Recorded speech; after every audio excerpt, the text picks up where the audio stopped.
இப்போ நம்ம எங்கே இருக்கோம் அப்படின்னு பார்த்தோன்னா சேலம் கடம்பூரில் இருக்குங்க. அதாவது வந்து நம்ம யதார்த்தமாக இந்த சைடு போய் வந்து ஒரு பயங்கரமான ஒரு ஆட்டு பண்ணை செட் பண்ணியிருக்காங்க. இந்த பின்னாடி பார்த்தீங்களா, இது வந்து அவங்களுடைய வீடு. ஓகேங்களா, ஒரு அம்மா வளர்த்துன்னு இருக்காங்க. இது வந்து அவங்களது வீடு. வெளியே 2 மாடு, அப்படியே ஃப்ரண்ட்டில் போனால் இன்னும் உள்ள ஒரு 2 மாடு இருக்குது. வாங்க அப்படியே உள்ளே போய் பார்க்கலாம். இந்த ஆட்டு பண்ணை எப்படிலாம் இருக்குது, இந்த ஆட்டு பண்ணை எப்படி இருக்குதுன்னு சொல்லி பார்க்கலாம். சும்மா வேற லெவலில் இருக்குது. இந்த அம்மா தான் ஆடு வளர்த்துன்னு இருக்காங்க.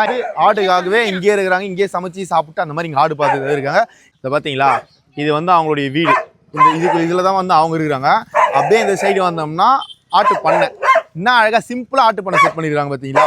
இதில் வந்து என்னென்ன ரகம் இருக்குது அப்படின்னு பார்த்தா தலைச்சேரி போயர், இது மட்டும் தான் இவங்க வளர்த்துன்னு இருக்காங்க. தாயாடு குட்டி எல்லாமே இதுக்குள்ளேயே இருக்குது. குட்டிங்களாம் அந்த சைடு இன்னும் ஓடி ஆடி இல்லான்னு இருக்குது. பாருங்க, செம்ம அழகாக இருக்குது பாருங்க பண்ணை. இங்கே பாருங்க என்ன அழகாக இருக்குது ஃபார்ம் வந்து. அதாவது பண்ணை என்ன அழகாக சிம்பிளாக செட் பண்ணியிருக்காங்க பார்த்தீங்களா. ஃபுல்லாக வந்து கீத்து கொட்டகை. ஓகேங்களா, கீத்து கொட்டகை போட்டு அதுக்கு மேலே வந்து அப்படியே இந்த ஷீட்டு மழை பெஞ்சா ஒழுவாமல் இருக்குது தகர ஷீட்டு போட்டுக்கிறாங்க. சுற்றி வந்து வேலி அமைச்சிட்டு இருக்கிறாங்க. அப்படியே இங்கே பாருங்க, கடை ஆடு, இது பொட்டை ஆடு, இதுவும் ஒரு கடை குட்டி. இது வந்து இவங்க காவலுக்கு. அதே மாதிரி இங்கே பாருங்க தீவன தொட்டி அழகாக ரெடி பண்ணிட்டுருக்காங்க. இது தீவன தொட்டி பயங்கரமாக இருக்குது பாருங்க. தீவன தொட்டி செட் பண்ணிட்டு இது உள்ள தீவன கட்டு போடுறது. அப்படியே இதுக்குள்ளேயே வச்சுருக்காங்க. அவங்க வந்து ப்ரெக்னெண்ட்டாக இருக்கிறாங்க போல். அப்புறம் இவங்க குட்டிங்கெல்லாம் இப்போ இருக்குது. இந்த குட்டிலாம் எப்படி பார்த்தாலும் ஒரு 2 மாதத்தில் விற்பனைக்கு வந்துடும். சப்போஸ் உங்களுக்கு யாரா தேவைப்படுது அப்படின்னு அந்த சரௌண்டிங்கில் வாங்கணும்னா வந்து நீங்கள் பார்த்து வாங்கிக்கலாம். இங்கே பாருங்கள் போயர் ஒரு மேலு ஒரு ஃபீமேல். ஐயா தான் ஓனரு.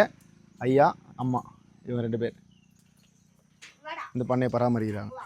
வந்து ஒரு காவலுக்காக ஒரு நாயை வச்சுருக்கிறாங்க. பயங்கரம் வச்சுருக்கிறாங்க. இது விற்பனைக்கு இருக்குதுல்ல கடா. இது கிடா குட்டி நம்ம வளர்த்து விற்கலாம். வளர்த்துனா ஒரு 6 மாதம் இருந்ததுன்னா ஒரு 40 கிலோ. ஓகே வளர்த்துக்காரனா கிடா கொடுத்துருவீங்க. இது ஃபுல்லாக இவங்க இந்த ஆடுகளுக்காக பசுந்தி ஒன்று ரெடி பண்ணியிருக்காங்க. எங்கேயும் வெளி மேட்ச்லாம் ஓட்டின்னு போகிறது இல்லை. அழகாக இதை வர அகத்திங்க. அந்த லாஸ்ட் தெரிந்து பார்த்தீங்களா, இருங்க காட்டுறேன். அது ஃபுல்லாக வந்து அகத்தி, அப்படியே மல்பெரி, அப்படியே இந்த சைடு இருந்தால் பில்லு. இப்போ நம்ம பின்னாடி இந்த பச்சை பசேல் தெரிந்து பார்த்தீங்களா, இது ஆட்டுக்காக வளர்த்துக்கிற ஒரு வகையான பில்லு. அதாவது சூப்பர் நேப்பியர் அப்படின்னு சொல்லக்கூடிய பில்லு. நெக்ஸ்ட் என்ன வளர்த்துருக்காங்க அப்படின்னு பார்க்கலாம். அது மட்டும் இல்லாமல் மல்பெரியும் வச்சுருக்காங்க. மல்பெரி காட்டுறேன். அந்த மல்பெரி செடி வந்து என்னமா வச்சுருக்காங்க அப்படின்னு பாருங்கள். இப்போ நம்ம பின்னாடி இருக்குது பார்த்தீங்களா, அதாவது வந்து இது மல்பெரி. ஓகேங்களா, இது மல்பெரி. அதாவது பட்டுப்பூச்சிங்களுக்கு போடுவாங்க பார்த்தீங்களா, அந்த மல்பெரியும் வச்சு இவங்க ஃபுல்லாக வச்சுருக்காங்க. இங்கே பாருங்கள், ஆடுங்களுக்காகவே பயங்கரமாக பசுந்தி ஒன்று ரெடி பண்ணியிருக்காங்க.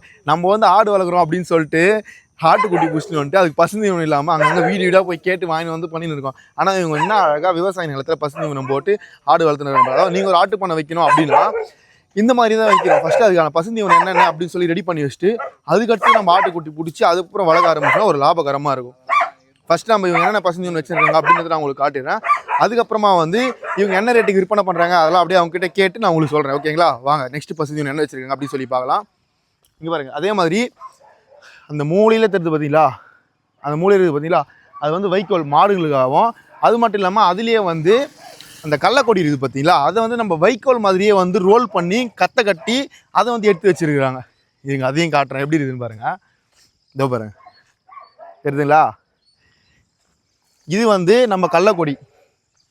இந்த கள்ளக்கொடியும் நம்ம வைக்கோல் இருக்குது பார்த்தீங்களா, அதே மாதிரி வட்ட வட்டமாக அப்படியே அந்த ரவுண்டாக உருட்டி கட்டுவாங்க பார்த்தீங்களா வைக்கோலை. இந்த வைக்கோல் கட்டி வச்சுருக்காங்களா, இதே மாதிரி அப்படியே இங்கே கள்ளக்கொடி ஆட்டுக்கு, இது மாட்டுக்கு, இது ஆட்டுக்கு வேறு லெவல் ரெடி பண்ணியிருக்காங்க. மேலே வந்து மழை தண்ணி பட்டால் அது நனையாமல் இருக்கிறதாக இந்த ஷீட்டு போட்டு அழகாக கட்டி வச்சுட்டு இருக்காங்க. பாருங்க, பயங்கரமாக இருக்குது. அது மட்டும் இல்லாமல் இவங்க வந்து ஆடுங்க வந்து என்ன ரேட்டு கொடுத்துன்னு இருக்காங்க அப்படின்னு பார்த்தோம்னா, ஒரு கிலோ வந்து உயிர் அடியாக வந்து 430 ரூபா, 420 ரூபா, 410 ரூபா அப்படின்ற ரேட்டு கொடுத்துன்னு இருக்காங்க. இந்த விளாக் பிடிச்சிருந்தா ஒரு லைக் பண்ணுங்கள். ஓகே பாய், நம்ம நெக்ஸ்ட் விளாக்ல மீட் பண்ணலாம்.